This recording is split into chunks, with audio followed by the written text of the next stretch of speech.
Tony. I'm not going to remember anybody's name, so except for Ruth's for dragging me into this. So Ruth calls it Cigar 101. I'm just going to give you some basic tips and a little bit of education on cigars. Who here smokes cigars besides the gals? Okay, all right. Who here does not smoke cigars at all whatsoever? Don't feel pressured into smoking a cigar. Okay, I'm going to give you a cigar. I'm going to let you cut it. I'm going to let you light it. If you don't want to smoke it, don't smoke it. You know, that's what's great about, you know, living in America today. How's that? Okay, so I'm going to start by handing these out. Go ahead and everybody take one.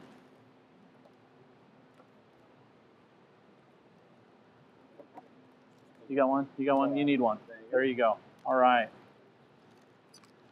So, basics with cigars. You guys are servers, waitstaff? Okay. Bartenders? Okay. Cook? Cook? You're the cook. Okay. So, for the servers and bartenders, you know, here at the Mark and also at Airport Way, this is a quick way to increase tips. The, you know, percentage of a customer's meal, typically, you know, what, 10% around here, but, you know, 20% tips, a gratuity is nice, okay? And so when you're selling a cocktail, a quick way is, you know, if somebody asks for a recommendation on a cigar, I typically always go to Padron. Padron's a great cigar. It goes with almost anything, but it's also, I think it's like $22. So that's a nice infusion to the bar total. So so that's a good thing that comes out of the cigars, you know. So it could increase your guys' tips. It's creeping me out.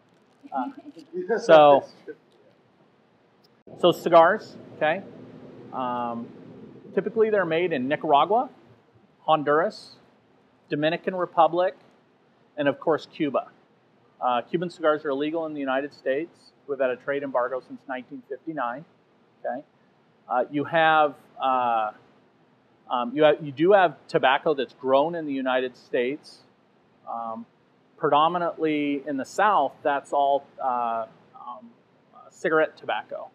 But for cigars, the Connecticut broadleaf, which is like on her cigar, the Perdomo, it's a light. That's a Connecticut shade tobacco.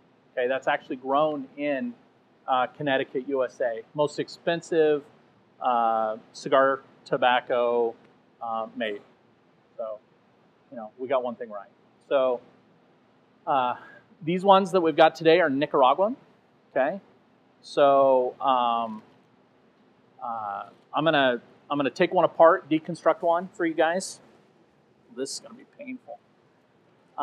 So go ahead and take it out of the wrapper, and while you guys are looking at it, typically a cigar is made up of 3 portions. The outside wrapper, and you've got, it's funny, typically you can screw this up and it just falls apart, but I'm fighting to get mine to fall apart. So you've got an outside wrapper here. Don't do this. I'm just showing. So you've got an outside wrapper that goes around the cigar, okay? And see, it's one leaf. You see that? Okay. So I'll pass that around. You guys can play and have fun. Now this, inside here is the filler, and then around the filler is what's called the binder. What they do is they take this binder and they put it in their hands, and then they'll take filler, and the right amount. It's just like a recipe. It's just like, you know, cooking a meal. It's the right amount of tobacco to get the exact amount of flavors. And they'll put that up and they'll bunch it together and they'll have it like this, and then they'll put it into a press. And so this, if we unpress it just a little, it'll it breaks apart, and there's an outside wrapper. And then on the inside,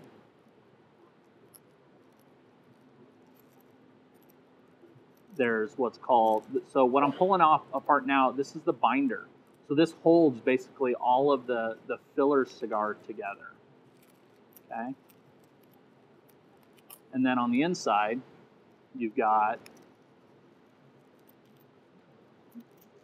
so I take that binder off, and you'll see it slowly starting to fall apart.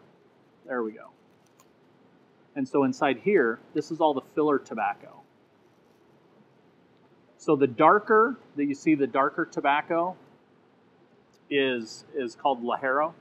It's the top leaf on a tobacco plant, has the most amount of nicotine in it, and is the strongest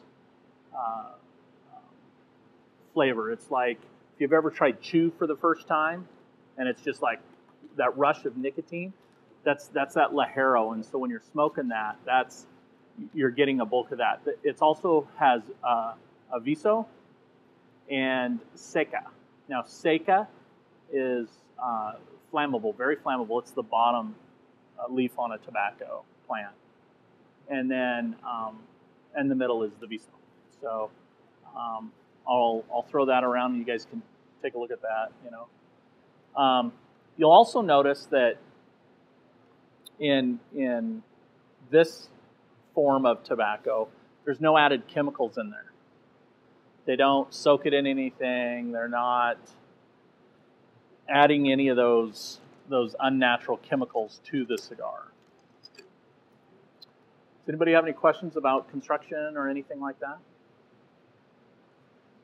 Anybody's guess on how many, the kind of a close average of how many people touch a cigar before you receive it? 2 people? You think 2 people in the rolling and all that kind of stuff? Okay. 50. Okay, 50? 300. That's the number. 300 people touch the cigar. That's pretty nice.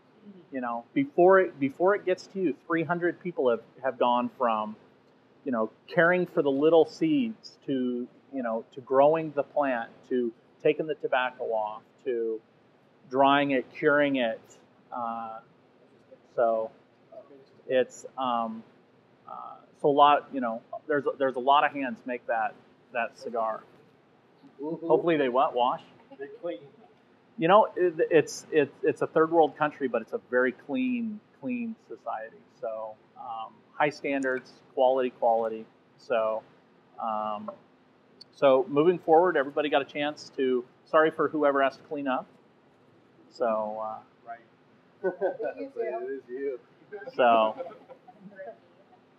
all right. So everybody's got their cigar out of their wrapper. Okay, we're good.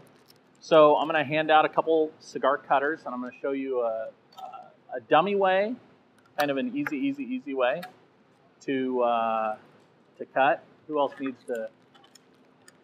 She's got hers. All right. So pull it out. Some people take off this. I don't. I don't take off the band because it will sometimes tear because there's too much glue in there. Sometimes it'll tear that outer leaf of tobacco. All right. So if you guys have to do this for a customer, I would try to educate myself on where it needs to be. But just kind of to show you, if you go like this, just set it flat. Okay. Yeah, that one doesn't have it. So that's a perfect depth. Okay. So that'll just show you.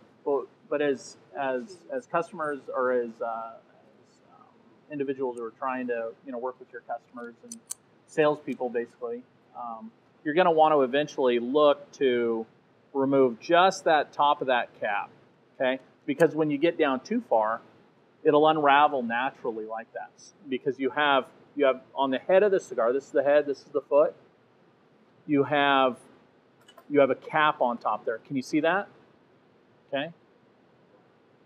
So let's go ahead and let's cut that.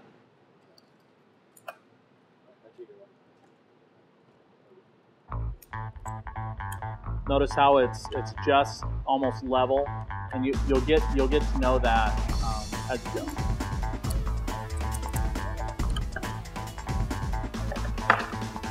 So what you have, you've left a ring and a half of the cap, and so that'll hold that leaf, that solid leaf, that'll hold that leaf up in there.